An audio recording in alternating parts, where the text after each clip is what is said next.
week 2 of the fantasy football season, and here's the top 12 kickers.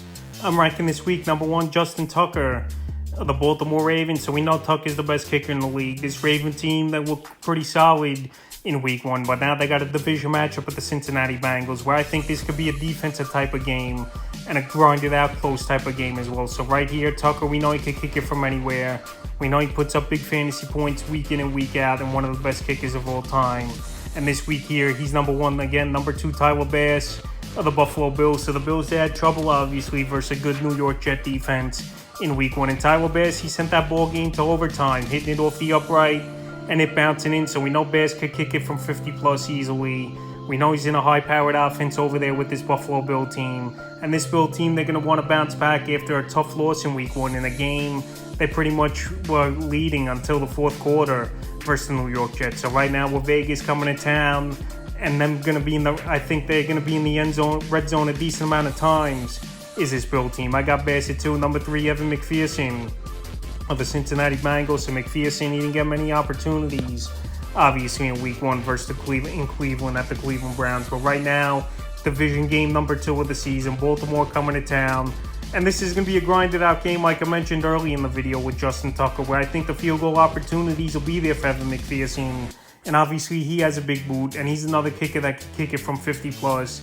And this Bengal team, they got to start getting the ball down the field and playing better after that horrible week 1 performance. I think McPherson and this whole team as a whole, in terms of fantasy points and stuff, bounces back, and I got him at 3. Number 4, Young Hoku of the Atlanta Falcons. The Green Bay Packers are coming to town here in week 2, and you know, Young Hoku's one of the best kickers in the league, and especially at home over there in Atlanta in the indoor stadium is where he really puts up his fantasy points. I know week 1 he didn't have a great ball game, was cool with only 6 fantasy points, but right here in week 2, I think he bounces back, gets a few more opportunities, where this Packer defense is a bend but don't break type of unit, where versus Carolina, they were having their way running the football, was the Atlanta Falcons. So right here in week 2, I think Koo has a good ball game.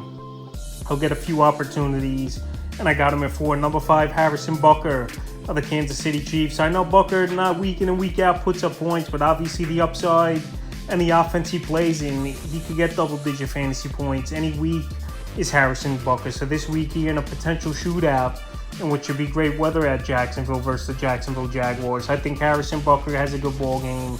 I think the opportunities will be there. In week 1, he still had 8 fantasy points, which obviously is a good thing for fantasy owners to get that from the position. And like I said, as long as he's accurate and getting chances, he's a top 5 kicker every week in an offense like Kansas City. Number 6, Jake Elliott of the Philadelphia Eagles. So Jake Elliott, he was a kicker I was big on last weekend set to start, and he didn't disappoint at all with 16 fantasy points. So this week, I'm not expecting him to get that many fantasy points, obviously, but I think this is a ball game where it'll be a grinded out type ball game for the most part between Minnesota and the Philadelphia Eagles, where both teams will attempt a few field goals. And we know this Eagle team, they live in the red zone for the majority of the ball game. And Jake Elliott, he's been an accurate kicker and a solid kicker for this Eagle team for many seasons now. So right here this week, like I said, I'm not expecting a double-digit game, but anywhere from 8-9 points is definitely a possibility on Thursday Night Football. Number 7, Jake Moody of the San Francisco 49ers. So Moody, he was questionable to play in week 1, but he played,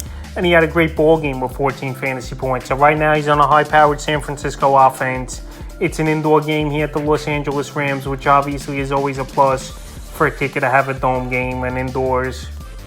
I mean, he's going to get opportunities like Robbie Gould did over the last few seasons, but these kickers playing in a high-powered offense, the chances are going to be there, and they got obviously confidence in him as well in his first pro game to go out there and get the job done, and also to let Robbie Gould walk away in free agency and not re-sign him. So I got him at 7. Number 8, Daniel Carlson of the Las Vegas Raiders. So Carlson, we know he's been one of the better kickers in the league over the last few seasons, and we know he's got a big boot where he could hit 50 plus easily week in and week out. So this week here, it could be a little bit tough at Buffalo, obviously, with the atmosphere, and you just never know what the weather could be in Buffalo. If this was a home game, obviously, for the Raiders, Carlson would have been up on my list, probably in the top 5, but right now, with a ball game in Buffalo, and this Buffalo defense, a legit defense, no doubt about it, they lost that week 1 ball game because of the interceptions from Josh Allen, and pretty much only gave up 7 points if you're not including that special teams touchdown. But anyway,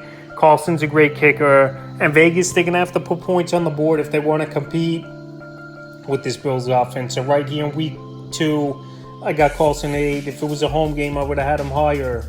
Like I mentioned, number 9, Cameron Dicker, Los Angeles Chargers. So the Chargers, we know they got a high-powered offense. We know they had a shootout, which was a predictable ball game, that it was going to go that way in week 1 versus the Miami Dolphins. And right now they go to Tennessee, where Tennessee at home, they're pretty grinded out type of defense, where you got to earn your yards and earn your points. So right now I think Dicker gets 2 or 3 opportunities once again. Week 1, he had a great ball game, like I mentioned, in the shootout versus the Dolphins. And right here in week 2, I got him in number 9, number 10, Jason Sanders of the Miami Dolphins. So right now they're versus a bend but don't break type of defense in the New England Patriots. He is this Miami Dolphin team. And this ball game is going to be a close AFC East matchup, I believe, between these two teams.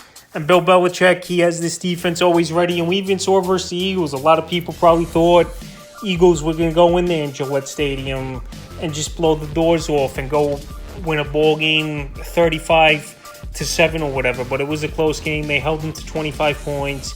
And Jake Elliott, he had to settle for a decent amount of field goals. I think Jason Sanders in this one, settling for field goals will be there. You know, they're going to try to take Tyreek Hill out of the game plan somehow and try to beat them other ways here. Bill Belichick's going to have this Miami offense do it. So I think Sanders will get chances. And I got him at 10, number 11, former New England Patriot, Nick Folk, but now with the Tennessee Titans after they traded him away right before the season started. So Nick Folk, he had a huge ball game with 15-plus fantasy points in week 1 for this Tennessee Titan team. And this Titan team, it's going to be a tough season, I believe, for them, where they're going to have trouble scoring points. On paper, I know the offense looks good. Derrick Henry, obviously, DeAndre Hopkins, Traylon Burks, but they have trouble scoring the football and finding the end zone. It has to do with Ryan Tannehill, and it also has to do with an offensive line that just can't block well and give Tannehill some time as well. But Tannehill makes bad decisions and forces the football as well. So I think in this ball game, once again, Nick Folk's going to get an opportunity. This Charger defense, I know it's not that great of a defense. We just saw them give up 37 points, even though that was to a high-flying Miami Dolphin offense. But anyway, I think Nick Folk gets a few chances in this one.